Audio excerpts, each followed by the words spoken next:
Hello, I'm Pam. And I'm Ethan. And welcome to episode 6 of We Go Off.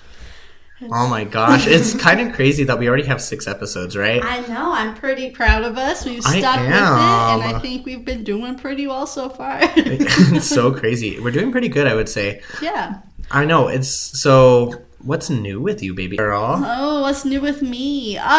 Well, this week, we had the state fair coming to town.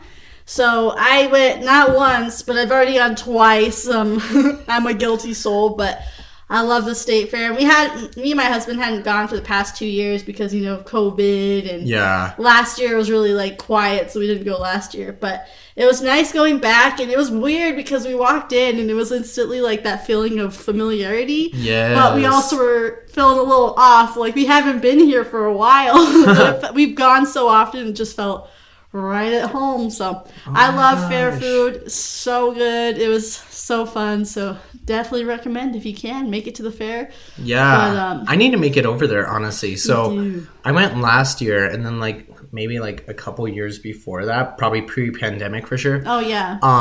But I had a blast last year. Mm-hmm. I'm kind of sad because I missed Pride Day. You were actually there on Pride Day. Did you see anything there? Well, yeah. So they had actually they have a main stage in the center of it, and so there was a drag show actually happening, and so there's some drag queens working on that, and then all the performers that were there as well were also sending love to drag culture and just to the LGBTQIA plus. Yeah, she did it. Yeah. Anyway, so that was really cool. I always like just sitting down for 10 or 15 minutes and just watching those shows, because that's just the true state fair feeling with your corn and shows. Oh my gosh, that's a vibe. Are we talking an elote?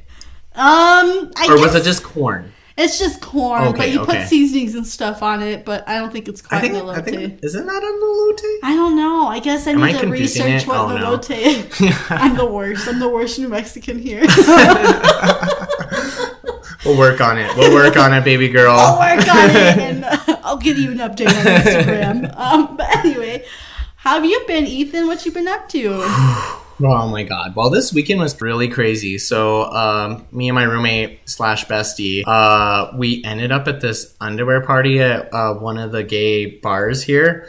So we didn't even know it was going to be that, right? So we show up, and it's just we're drinking a little bit, and one of the bartenders comes over, and they're like, "Are you guys going to stay for underwear night?" And we're like, "What is underwear night?" Yeah. And we're like, "It's just what it sounds like. You just drop your drawers and you just are walking around in your underwear." Oh my god. So me and Becky were like, "Oh, okay." We were a little bit concerned about this, because we're like, "Oh god, I wasn't prepared, and I know that she wasn't either." Right. And so anyways, we're just chilling, hanging out, and so it becomes time for it.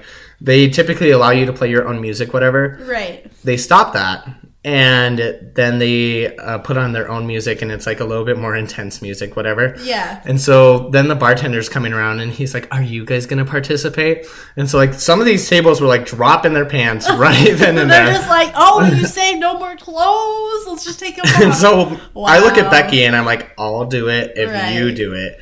And so she's just looking at me, and she's like, "I guess we're gonna do it." And she pulls down her pants, and I'm like, "Oh fuck, here I go." And so I take mine off, but then she's like, "But I don't like my top at all." So she's like, "We're gonna have to switch shirts." And I'm like, "Well, I'm not gonna look good in your top." So we go to the bathroom, we switch shirts. I end up just being straight in my underwear. There you go. It's underwear party, so weren't you doing it right? I guess I was doing it right, but I was one of the only people in this whole establishment that was in their underwear, truly. Really? Yeah. Because everyone was dropping their drawers. Well, okay. No. What I'm saying is they would drop their drawers, but they would keep their shirt on. Oh. I was the only one who was wearing just underwear. No, I was straight up just taking it all off at that point. Yeah. I don't know. Where were you at then? You should have been there. I was definitely probably recovering from the state fair, but that sounds wild. No, it was wild. I know, it was crazy. And it was this weekend was everyone's birthday. I feel from September until the end of the year, every day you're going to have a birthday party, right? Right. And so it's just everybody's birthday is for some reason during this time frame. Anyways, so this weekend, I had one of my friend's birthdays. Shout out to her. It was really cute. We went to this lounge in Albuquerque called Ibiza. Oh. It was... Yeah, you were there. I was. I'm acting like I'm surprised. But yeah, I kind of got there a little late, so I'm sorry I missed a little bit of it. But it was a really nice bar. Oh, yeah, it was really cool. Super cute. And then we went down the street to this other place, FX. We had a freaking blast. I also had a show that night as well. So from FX, I had to go down the street to one of the theaters. So you made it to that show? Yeah, it was this EDM Artist Phase 1. Oh, nice. And it was really cool. It was a really good show, but it was just a packed day. The night before, though, I had another party, and I swore to God that this was a birthday party. So I go, I buy the alcohol, I buy a card for this host, and then I also buy a little gift for her. And so I go to the party, and like I'm there, and like I hand the booze over, and I'm looking at her, and I'm like, where do we put the present? And she's like, you got me something? And I was like, yeah, I got you something. What do you mean? Birthday. And then I'm like kind of surprised because she's like, oh, well, we could just put it in the room. And I go into the room, there's no presents. Right. And so I'm like, this is kind of weird. I was like, what is happening right now? Anyways, make a long story short, I'm talking with her, and she's like, I was like, well, let's have a cheers for the host's birthday. And they're like, it's not her birthday. Her birthday is in January. And I was like, what?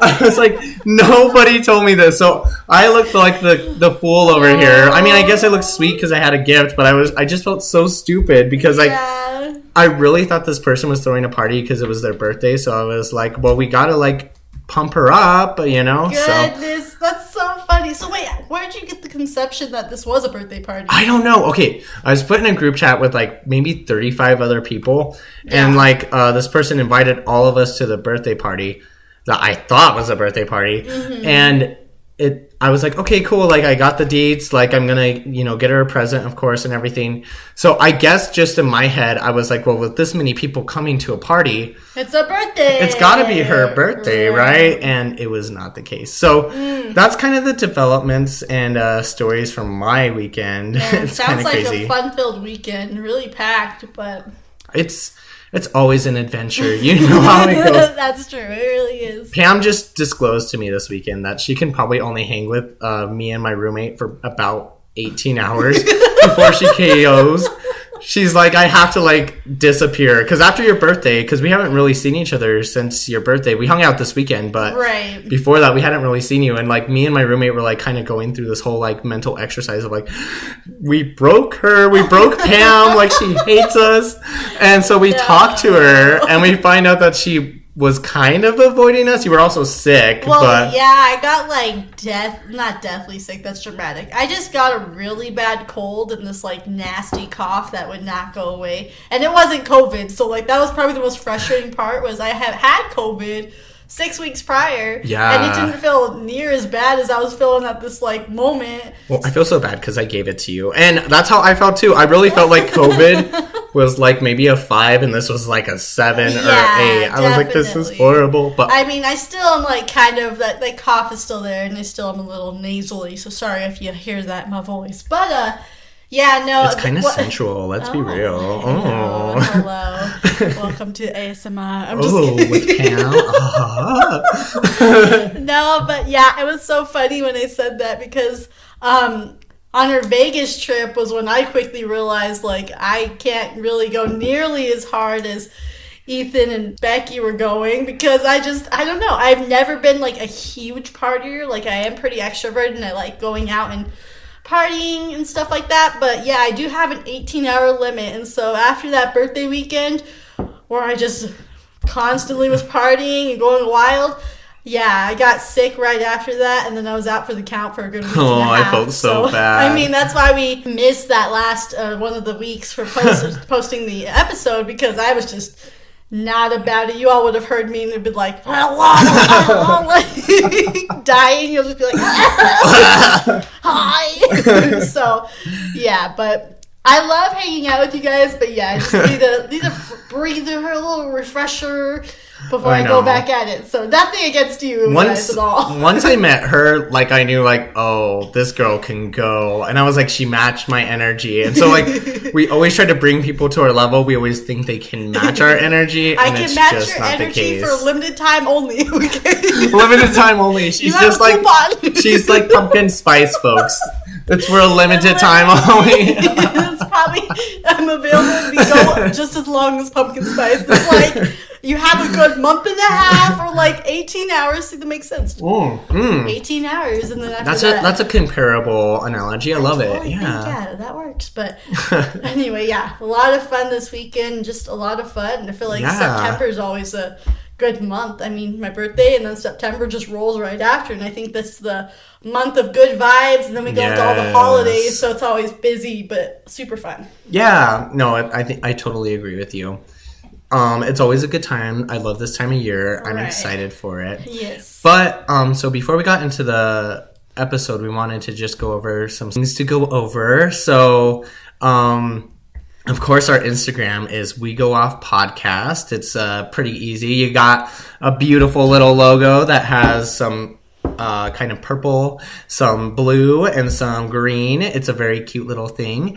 Yes. My personal handle is Ethan X Torres. If you ever want to follow it, it's always a good time. Definitely. You can find the podcast on Spotify, Apple, Anchor, Google Podcasts. And obviously, there's always more ways to listen. You just got to plug in that RSF feed. Mm-hmm. And so I guess that kind of brings us to like what we thought about the episode last week. Yeah, about fashion and modesty. I mean, I definitely think that was such a good topic. I think that's a huge point of discussion nowadays, and especially with how like fashion has changed so drastically in the past like 20, 30 years. Yeah. It's definitely something that I was like, I want to touch base on because, you know, now more than ever, people are more comfortable to show more skin. So it's like, is that appropriate? Is it not? And so I love how we kind of dove into that, and then also talked about the beauty of body positivity and like just being comfortable in your skin. Yes. And you know what's kind of funny? Listening back to the episode, I'll be completely real with you. I guess I kind of knew where you stood, but like also because of where you dress, because you do dress like in a way that accentuates you, but also modestly as well, I would say. Right. I didn't necessarily know where you stood. So like honestly hearing your genuine opinions on it was a very eye-opening experience, and I honestly loved it. Yeah? Like it was great. Like I know. I think what makes it nerve-wracking is like, I don't know, everyone of course has the right to their own opinion, but I know sometimes if for some people, if you're not 100% like all for it or 100% like against it, that can be really skewed in a bad way, I guess. Yeah. Like you absolutely hate it. And so like, of course, like I said, I'm totally for body positivity. Yes. And like I am more of a modest dresser myself, and I'll always probably will be that way. But yeah, I don't see a problem with other women or men or anyone in general just showing off what they got. I'm like, okay, as long as you don't mind me looking, you know what I'm saying. Okay. All right, Pam. Sorry. We might have an HR discussion with her later. It's okay. We'll take care of this. I'm just kidding. But no, I agree with you completely. And it's really cool that we align a lot on that. And obviously, if anyone has any open discussion still on that, like we are always open to that and like more than welcome to explain. So yes. Oh my god. You know, I'm a little ahead of you, I think, but I'm feeling the buzz. He's feeling the buzz. I'm feeling a good time. So you are. What are we drinking, Ethan? Well, before us, we have this beautiful little cocktail drink. It is called Cayman Jack's Margarita. So good. It's so good. And I feel like most people know about this drink. It's always the first one gone at parties. It's the one that is always taken up. And so, you know, we're not sponsored by them, but I definitely recommend going out to your local grocery store and getting some of this because it's really good. Yes, I love the margarita. They also have a Moscow Mule that I think is really good. That one's really good too. Yes, so I think the margarita and the Moscow Mule, I think, are two pretty good, solid drinks to get from them. Like, you're right. They are always the first drink gone. People love them, and I love them, so you'll see me with one in my hand at parties, so hey. Hell yeah. Wait, but you have to show up early for that to happen. That's true. I'm just kidding, so I'm kidding. I'm always late, so it's a hit or miss, you know? I'm just kidding. No. No. That's I love funny. Pam. I love Pam. I'm just being a little... I'm being a little honorary tonight. I don't know why. He's just being a little rebellious at this moment. Yes. Somebody take care of him, honestly. Take him out back. No. I realize that could be interpreted in different ways, and neither one great. That's so funny. Anyways, yeah. So, song of the week.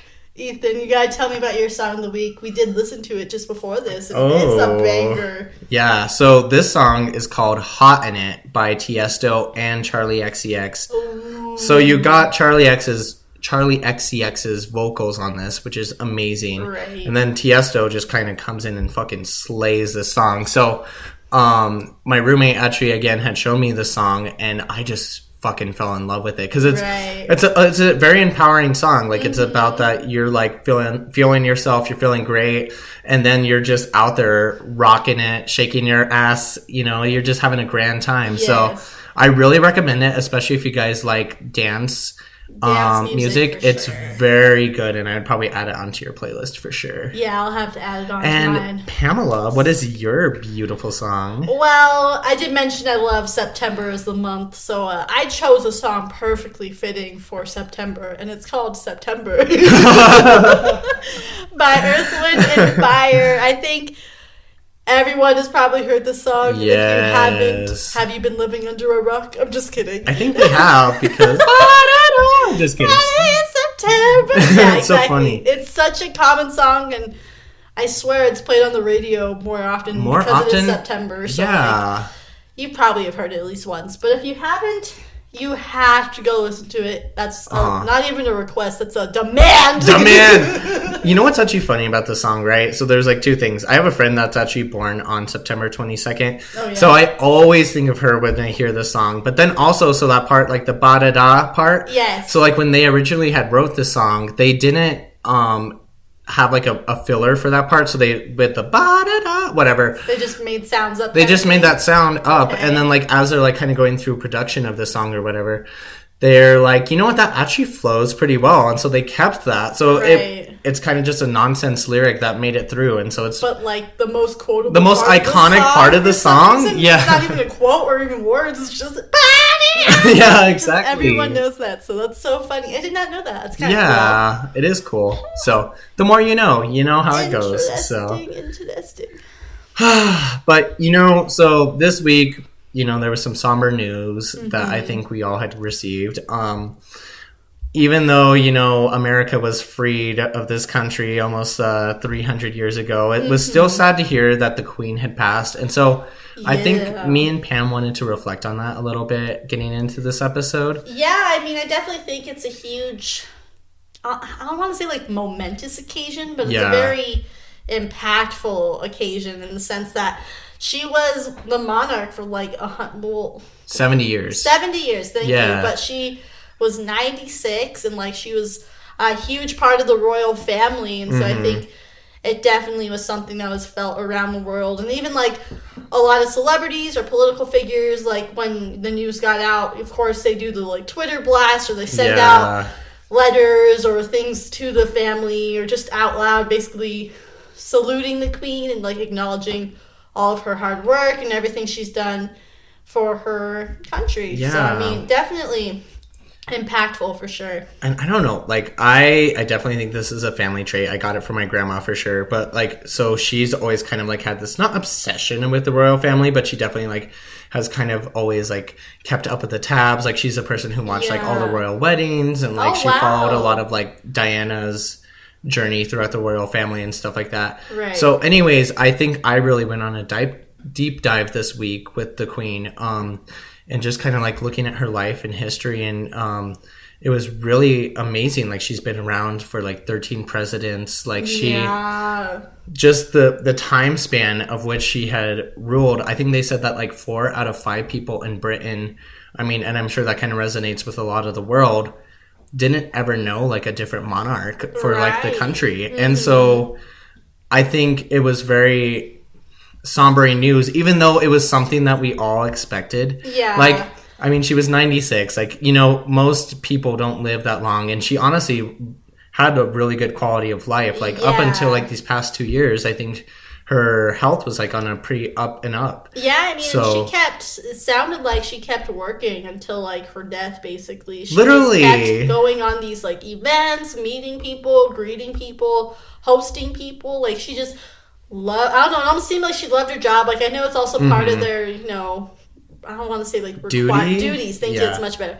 duty, but like it definitely showed that she took it seriously, and she like nonstop kept working with all these people around her to try to make an impact. So I definitely give her credit for that, because that's something that's super difficult as you get older and older to keep up with all the requirements that are like totally for that position and that role. And I think what's kind of crazy, right? Because so we have a podcast right now based on opinions, but this woman kept her opinions basically to herself, because that is what the role of the monarch is supposed to play, right? So I think there was only maybe 1 or 2 instances throughout this whole career that she had that she like spoke out about like stuff that maybe she didn't resonate with. And that doesn't mean that like she by any means was like in agreeance with things. With things, but she kept this role because she understood, especially with like the country of Britain, that like if she did vocalize like these things that she said, it could potentially like cause an uprising, because she is like the head of the entire state of like this country, not only just this country, but like 19 other countries as well. Right. So it could what she says could really impact a lot. So I think what that really translates to is she realized this impact that she has, and she didn't want to rock the boat, so to speak, and she wanted to just keep things flowing smoothly. And I think that really translates, because it really did allow the powers of democracy to work in all of these countries, because they would have prime ministers, they would have elected officials that the people chose, and she was basically kind of just this head, like the hierarchy over that, watched everything and just like kept an eye on it. Which she could have done whatever the fuck she wanted, but she didn't, you know? I mean, that is a good point. I have noticed that the royal family, just in general, are pretty like I guess they're non-judgmental, but I also feel like they're very low on drama. Like, people in, that try to pick at this drama, they're picking at, like, nitty-gritty stuff, or, like, stuff that I think, is being perceived, not necessarily being, like, quoted. Of course, we got Harry and Meghan, so that's more of a hot topic, and I think something that a lot more people discuss regarding problems with the royal family. But overall, I think they all are pretty mild-mannered people that keep, their opinions to yourself, like you said. Yeah. And they definitely understand the impact of maintaining a good image. I think there's even a phrase that they say. It's called duty before anything else. And I feel like they all implement that very well. They understand their role, and they're not trying to distress anything. Yeah. It's definitely unique, because I feel like definitely nowadays people expect, I guess, celebrities and just people in higher power to speak more about certain topics. So it's unique that they were able to kind of keep it to themselves and just maintain, like I said, that good image, that definite feeling of wiseness, and they just want to go out and help. I think that's like the one thing they do really well is acts of service, or just going out and meeting people from multiple countries, like different governments, and definitely making, themselves known as a figure of power, while also maintaining that respect and loyalty that they get from all their followers and the people under them. Well, and so I think this will lead beautifully into our next topic, but like the thing that I'm kind of thinking of when I'm thinking about this, I mean, so Diana has always been an iconic person to me. I mean, she was I think the people's princess, that's what they actually called her. Right. But what was so important, and what like one point that really resonates with me, is how much of an advocate for the LGBTQI plus community she was. Yeah. So she was one of the first notable figures to actually shake hands publicly with somebody who was diagnosed with AIDS. Wow. And so that was actually a huge thing. And because people at that time are fearful of the fact that if you touch someone that you get AIDS, right? Like they just were so sensitive to that and just very fearful. And so to see somebody in that kind of role of prestige and power to be like, no, like these are people, we need to acknowledge them as people, like it really changed a lot of people's hearts, just for them to see a celebrity, a person of royalty or whatever, to extend out figuratively and literally a hand to that community and be like, no, we see you, and you are we're going to get through this all together. And so I think for me, like that was really impactful. And I think kind of like going back to something that you had said, like just the impact that like celebrities have. And it's just, there's so much weight that they carry, because I think as humans, we kind of have this like identity with like celebrities or anybody of kind of power, like, Yeah. you know, they're leaders, right? Like, we always like view these people as they're going to lead us down a path. So to see somebody that we kind of admire or that we kind of like resonate with, when we see them care about something that we also care about, it really can move the needle, kind of, so to speak, because it could bring light to people with things that they didn't even know about, you know, Right. such as AIDS or just other things that they want to discuss or kind of bring light to. Yeah, that's a good point. I mean, celebrities, I definitely feel like are always kind of put on that pedestal. Like, everyone looks up to them. Everyone knows their face, knows who they are. Just, they've definitely become such a huge point in our society, especially in, like, you know, modern culture. Yeah, we have completely. this fascination, this, like, obsession with celebrities in a sense. But you can, like you said, you can use it for good. And I love and have always credited celebrities that have used their income or used Yeah. their, you know, stage basically for good, to alert of, you know, topics that need more attention, or to donate the money that they have and can to, you know, organizations or charities that need the assistance and need the support to help us, Yes. like, with I guess lesser abilities, because they aren't given the same opportunities as these celebrities are. So it definitely, like, I wish all celebrities were just as, like, respectful and understanding and loving as some of the celebrities can be. But I think we also have the opposite end of that, where we have celebrities that are so uptight and very selfish and absorbed in their own popularity that they completely forget basically the income that they have and how they could make an impact, and instead they just cause trouble.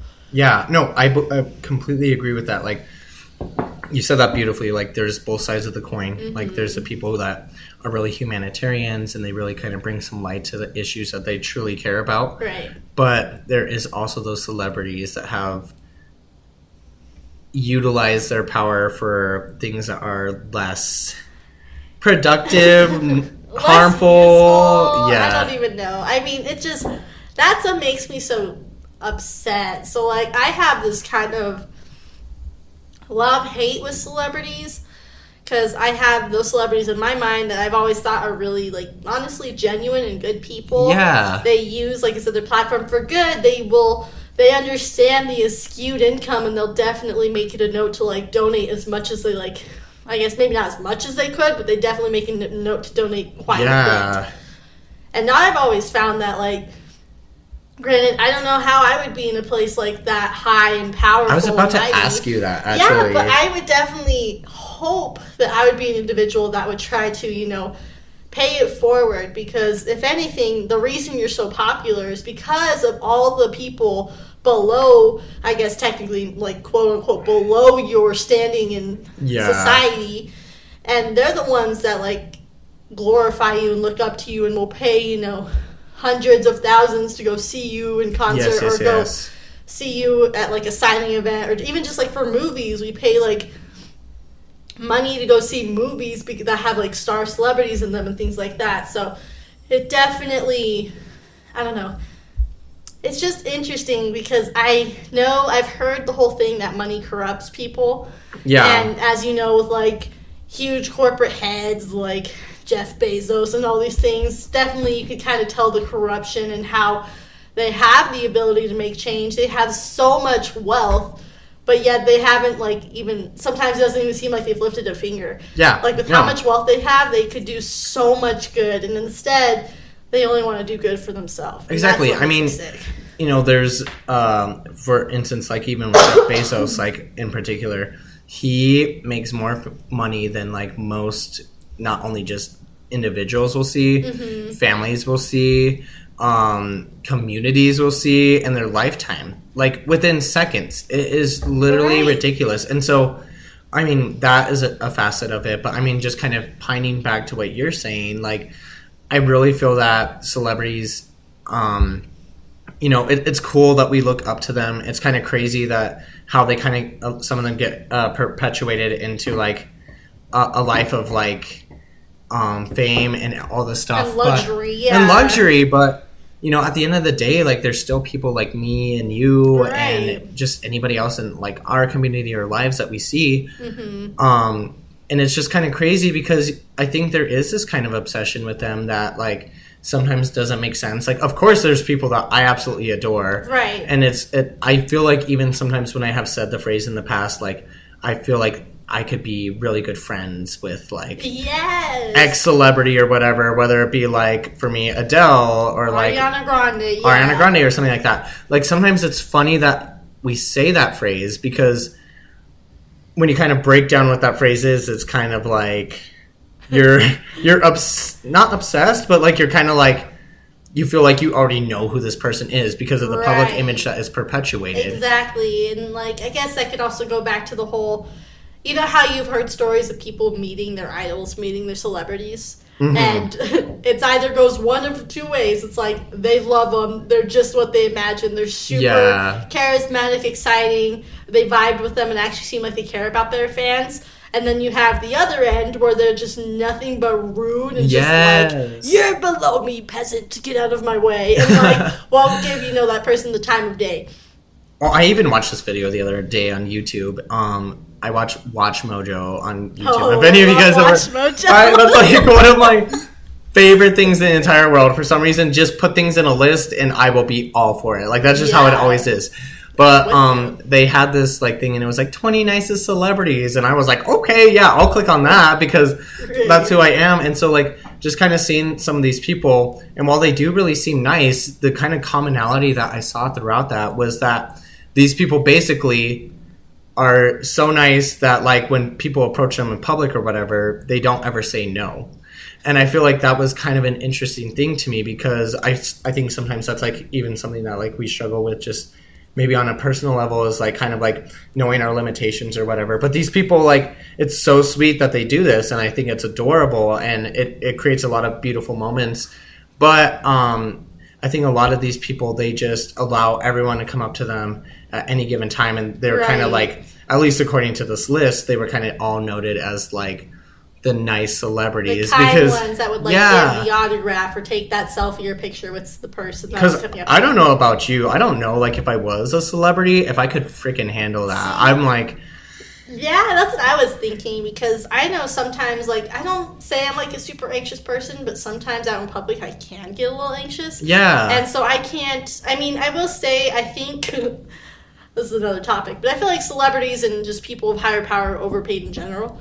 But they're also sacrificing a lot as well because they basically have no privacy, or if None. they have it, Yeah. it's all like in secret. They have to like hide. or they have to have security guards like there at Yeah. any given time to like protect what privacy they do have. Exactly, and then like you know you have scary situations where you know you may have a stalker. Like there's so many stories of celebrities having a stalker that's broken into Yeah. their home, or like things of that nature. And it's just while you have that massive income and the ability to acquire you know the protection you may need, it's not going to protect you from everything. And there's people out there like while you have people that could be like huge fans of yours and love you to death, you also have the crazy people that are obsessed, like literally obsessed to where they will Yes, break into yeah. your house and take your underwear or something because Kim Kardashian wore it. It's Yeah, her exactly. underwear. Oh my god, can you imagine? Oh my god, like if somebody did that, I would be like absolutely freaked out. Yeah. And so I can't imagine like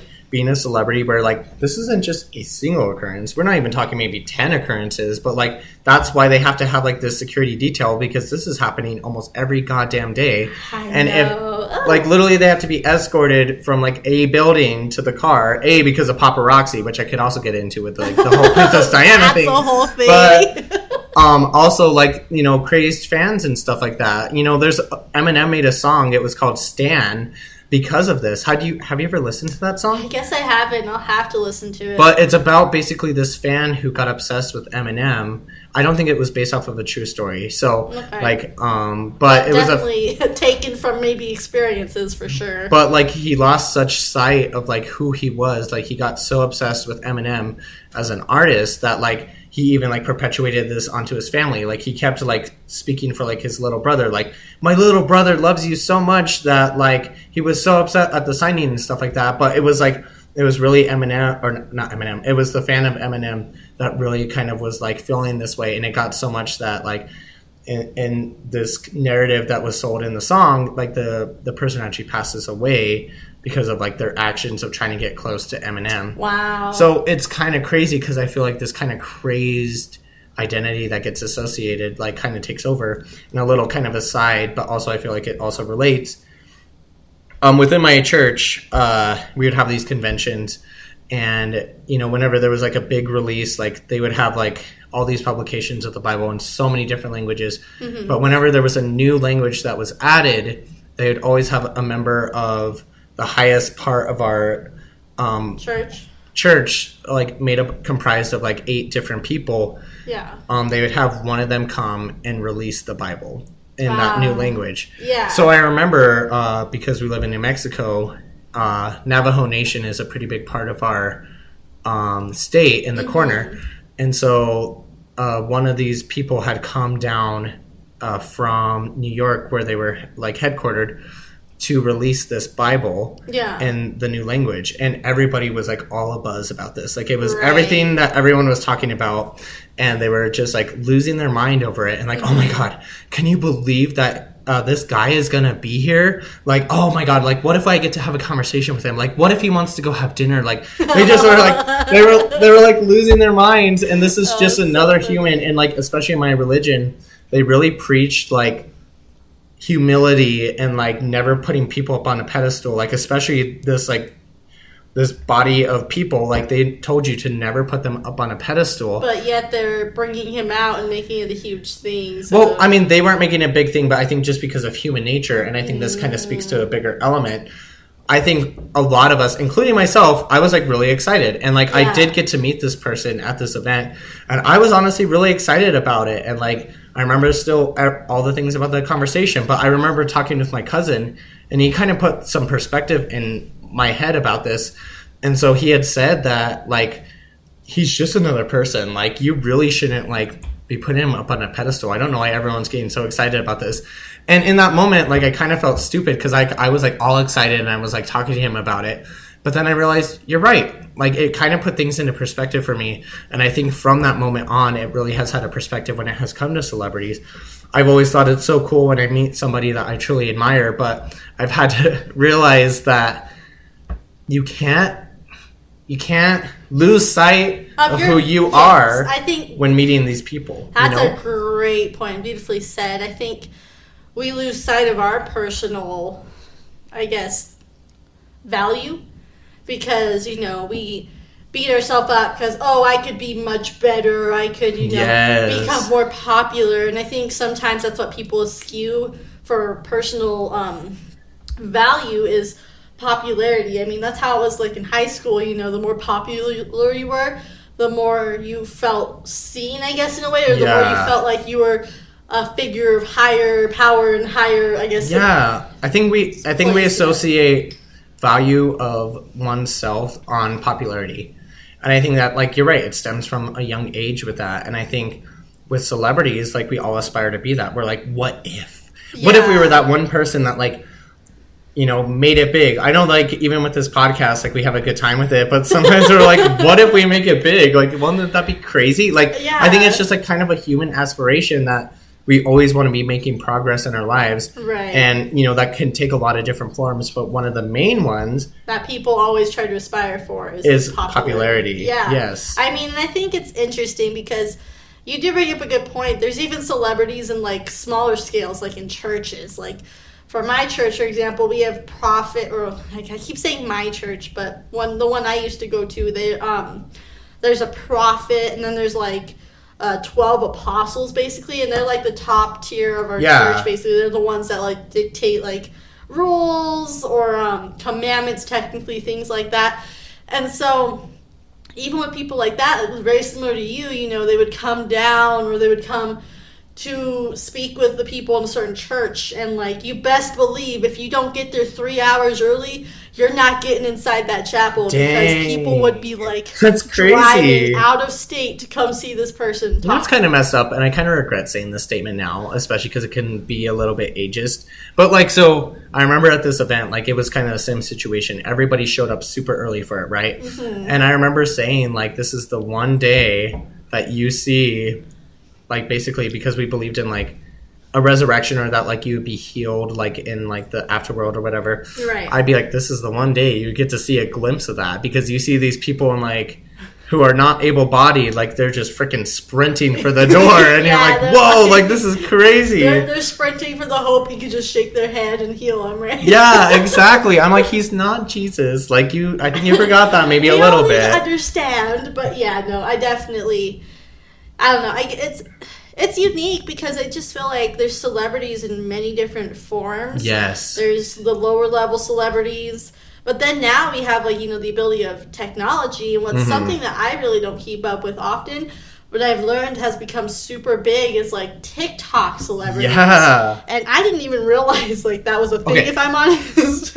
So after I left high school, right, there was this time where I went back to high school, and they wanted me to speak for the LGBT group that was there. Oh, yeah. And I was, like, super excited to do this, whatever. That's cool. And I remember when I was there, they had invited not just me, but a different alumni from older than me, younger than me, whatever. Yeah. They had invited us all to, like, speak to them, and I thought that was a really cool thing. Mm-hmm. But I remember one of the girls, bless her heart, like, she looked at me, and she's like, I just want to ask all of you, she's like, who is your favorite TikToker? And I was the one, like, back in the day who was like, wait, what's TikTok? And then the teacher laughed, because obviously they're, like, associated with us. So, like, I knew somebody was going to say that. And it's just, I think it came up, like, right after us, right? TikTok. Yeah. And there's, like, so many people who are, like, celebrities that I don't even know. Like, even here in Albuquerque, like, there's people who, like, I've known or whatever, who have, like, kind of became TikTok famous. And I'm like, what? See, and that's, I think, what's so interesting is, like,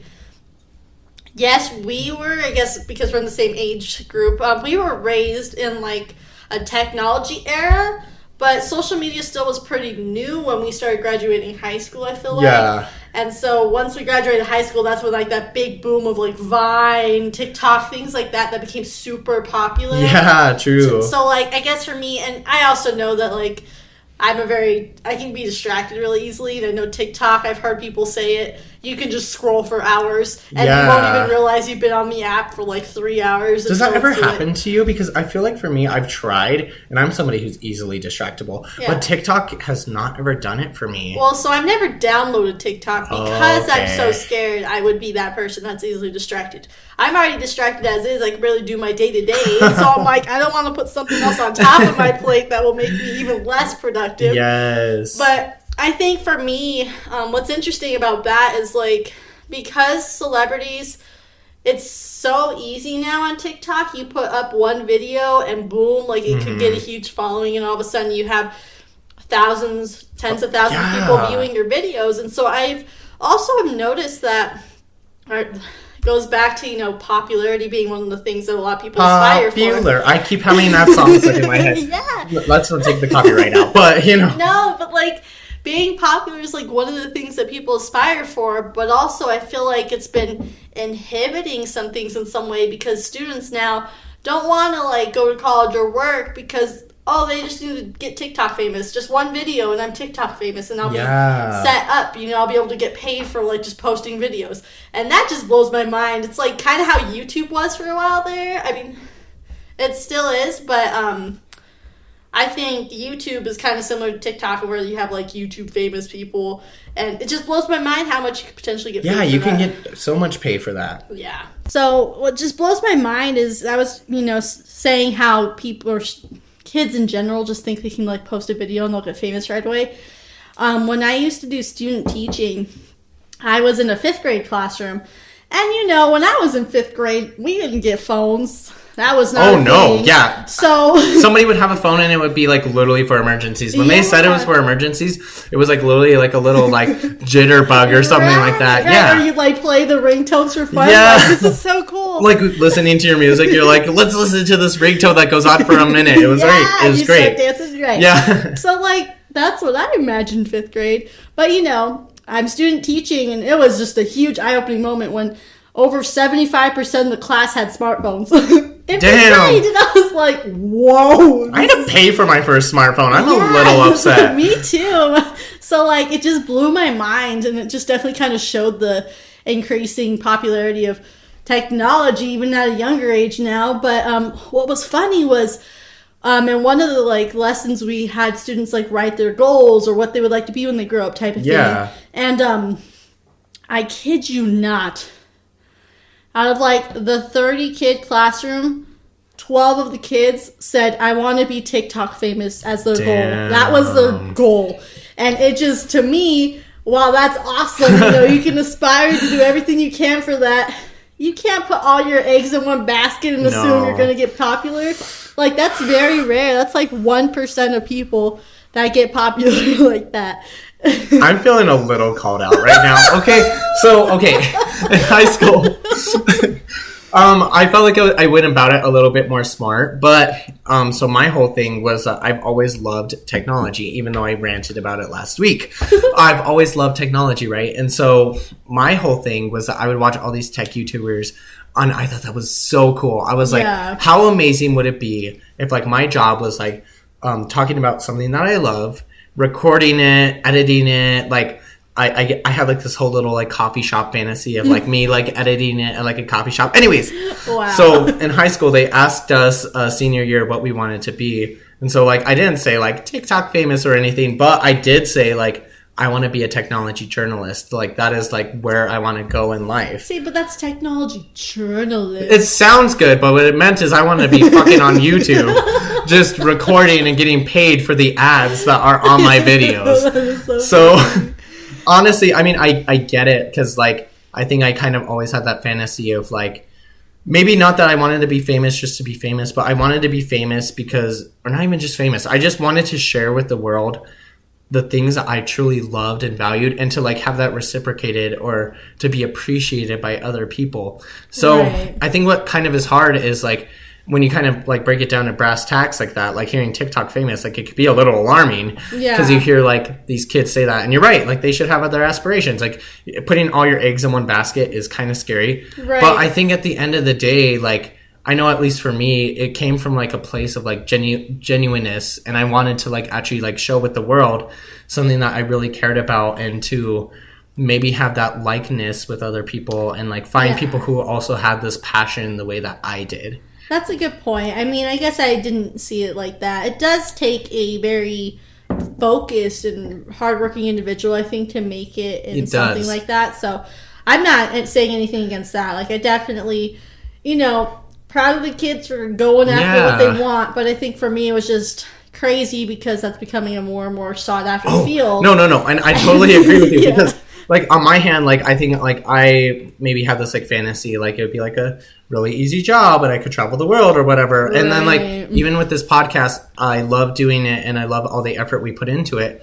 But like this has become like really a hobby for us because it has to be at this point. It has to be because it's not just like us like sitting down recording. Like we have to go in and put up an Instagram post, and we have to, you know, edit different stuff. And like I think really with that, I think what a lot of these kids are forgetting is that they're just going to sit down in their room, like make a little video. It's going to get like 3 million views. They're going to get all this ad revenue. And that's all they'll have to do, right? But you have to really keep up with that all the time. And you lose that privacy that we were talking about earlier. You lose all these facets. And yeah, it will be cool to like have that exposure, but you really can't go anywhere without somebody recognizing you. And you kind of have to be prepared for that, you know? Right. And so it just, I don't know.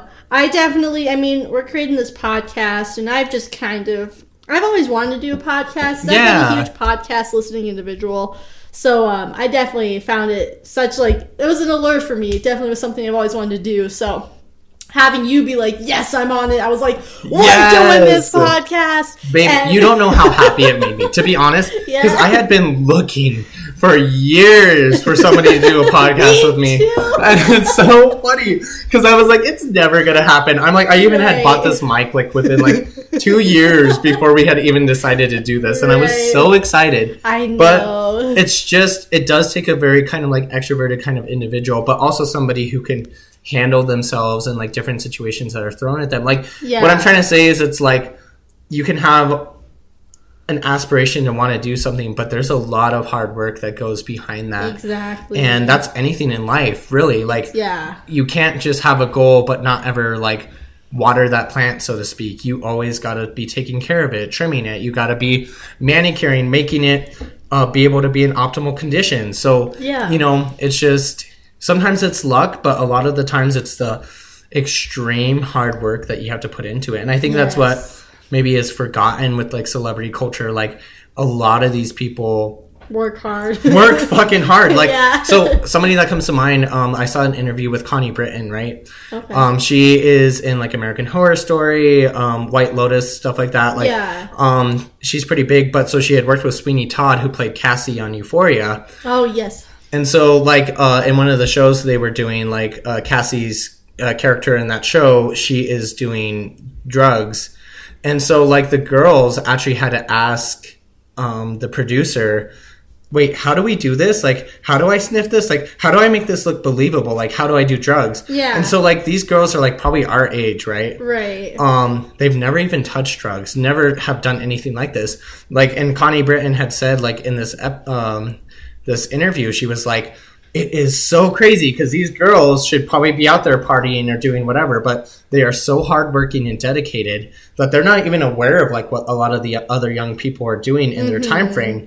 They are so motivated and dedicated that they are like putting in all the effort all the time. Like, they're probably doing 11, 12-hour days every day just to reach the goals that they want to reach. Yeah, that's a good point. I mean, there's an allure with being a celebrity, and there's also good and the bad. So I find it very intriguing, and definitely think there's a lot that they can do. And I just hope as we progress as a society, celebrities will progress in a good way as well, in the sense that we'll be able to like feed back into society and everything. So no, I totally agree. I think it's important that there's a positive contribution. I mean, we don't even have to get into politics, but for another day. That's definitely another day. But I will just say, like, some of the divisiveness that has come from our country is because these platforms, again, haven't been used in a way that could be uplifting or helping other people. And it has caused issues within our country. So, I don't know. It's really crazy. And I mean, I think celebrities are cool. There's definitely a bunch that I adore. Is there anybody that you adore particularly that, like, obviously not obsessed, but... Right. No, I mean, I can't tell you right off the top of my head who I, like, adore as a celebrity. But there's definitely, I guess I could say what I really appreciate is Zendaya. I think she's definitely done a lot with her platform and, like, shown a lot more about who it is to be a person and to, you know, share love just to, like, all people, things like that. And then I don't know if this is cliche, but I really like Blake Lively and Ryan Reynolds. But their relationship's so cute, they're so right? cute, but I also think, like, I definitely know they have been very active in donating. Like, they're very quiet about it, I will say. Like, they're not ones to flaunt it for, like, you know, notoriety or whatever. Everyone should praise us for donating. But, you know, I do know that, like, it almost seems like 3 or 4 times a year they just randomly, like, donate $1 million to, like, a charity of their choice. Really? I did not even know that. That's crazy. I mean, you could probably look it up and find information about that. But yeah, I definitely know they donate, and I think that's something that I love about them is not only do they have that power of, like, family and they know the importance of it, they also, you know, use their money for good and try to maintain a positive image for those around them, so. I know, and I think for me, like, someone like Madonna, I've always truly admired because, again, obviously being gay is, like, a very big thing on my mind, but she has been one of the celebrities most noted for donating towards, like, the AIDS crisis and stuff like that. Like, she put millions and millions and millions into this, and so I think for me, a lot of the times I can appreciate someone based off of their talent and stuff like that, but those positive contributions that they put towards society will even push me to appreciate them in a capacity way more because it shows the humanitarian side of them. It shows that they're a person just like us. It shows the things that they really care about. So I really resonate with your statement there that you said. Yeah, it definitely, I think you and I both agree. The ones that are more appealing and we definitely have more of a likeness for are the celebrities that, use their power or use their platform for good. I agree. Yeah. Well, we should probably wrap up that I could topic. keep going for I know. hours. We have so many episodes we're going to have to expand on in future episodes because I think there's just so much nitty-gritty stuff we could keep talking about. But we're going to go ahead and do our mini rants. Does that sound like the time for that? Yeah, I think that'd be a good little do thing. I'm very curious because I think before we got on the podcast, really we should have been recording beforehand. But we went off on like 3 or 4 little mini rants. Yes. And when Pam was like talking to me about what she was thinking about talking about, I was very curious. So with that being said, Pam, what are you going to go off on? Well, this week I'm gonna go off on sexism.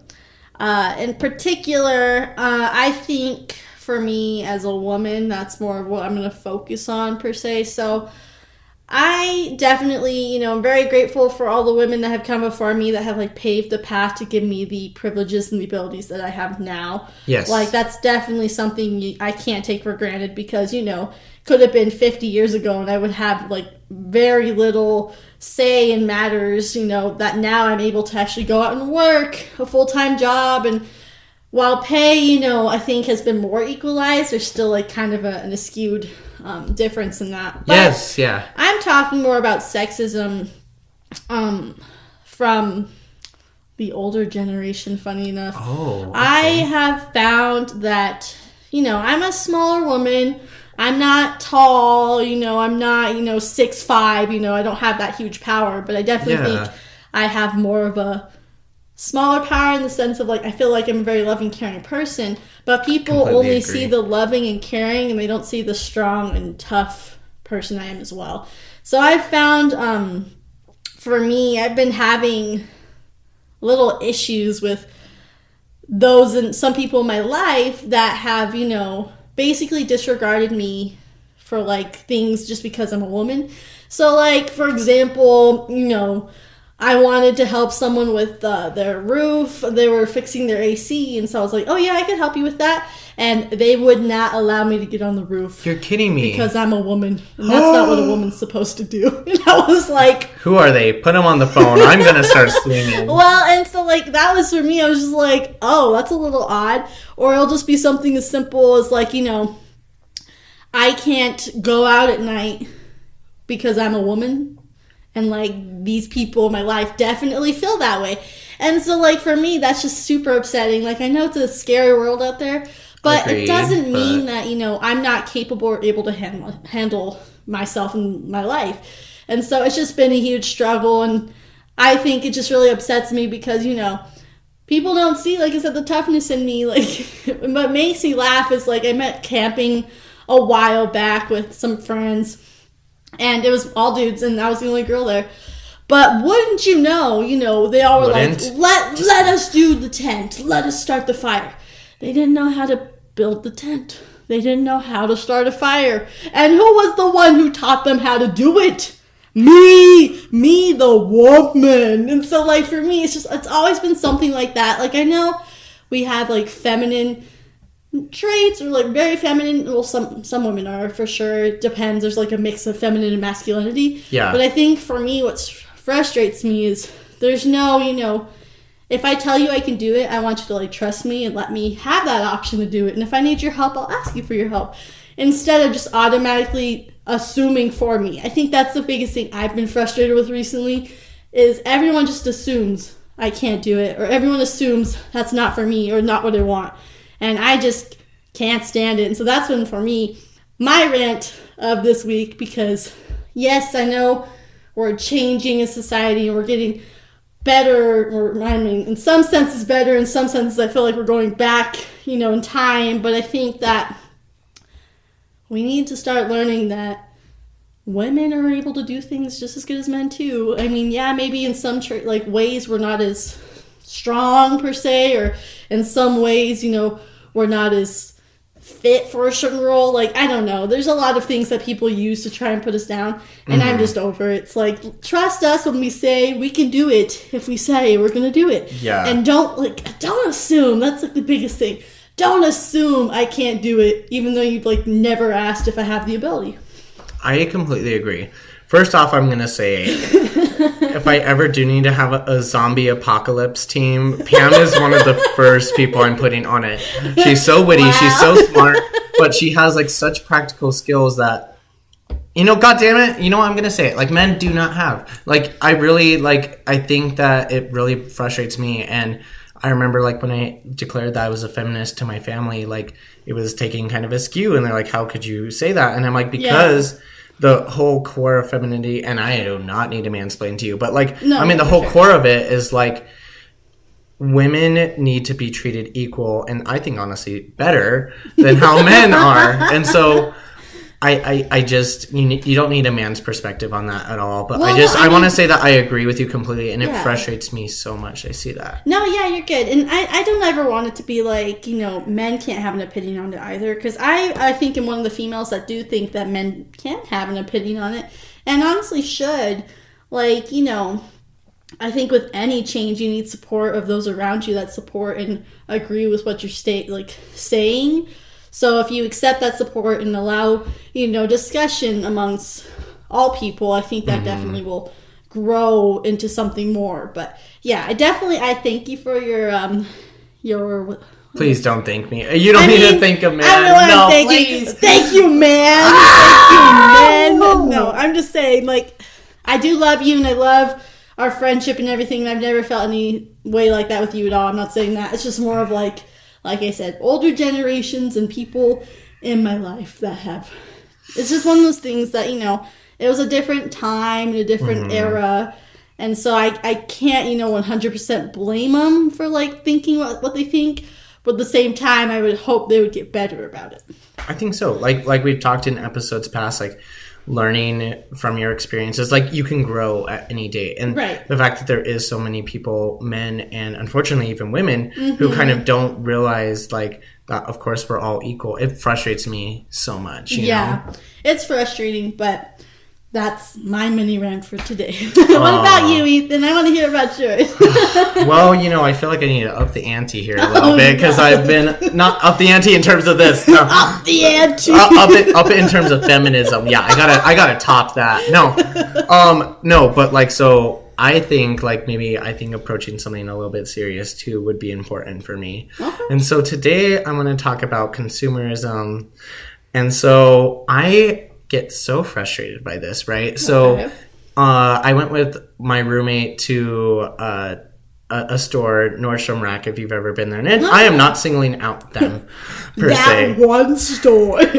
But it's just the general identity that we have, especially here in America. So we went to this I almost said restaurant. Why am I'm hungry. I need some food. But anyways, so we went to this department store, and so like their whole thing is like all the designer clothes like that don't make it, they come down to this new place. So like Nordstrom is known as like this really like high fashion place. Like it's a pretty expensive place if you ever go to shop there. Nordstrom's Rack is supposed to be basically all the stuff that didn't sell there. I didn't know they were different. Basically. Okay. Yeah. So it all trickles down over there. So anyways, we went, I think it was on Saturday or whatever.